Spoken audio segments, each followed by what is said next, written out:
In Genesis 8:22, the Bible tells us that while the earth remaineth, seed time and harvest, cold and heat, summer and winter, and day and night shall not cease.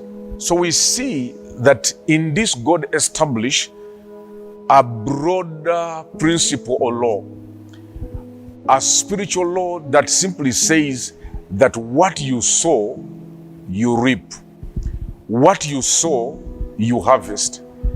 And whereas we are talking specifically in these teachings on financial liberation or financial breakthrough, this law applies across the board. Whatever you sow in life, the good deeds, the good thoughts, the good words, even giving, it is what you harvest. So this law cuts across all the spectrum of life, not just in the area of giving.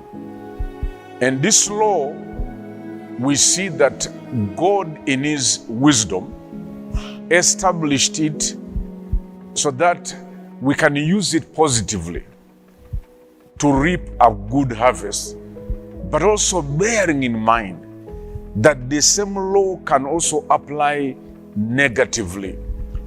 When we sow sin, the Bible tells us that we reap destruction or we reap corruption. And when we sow righteousness, we reap life.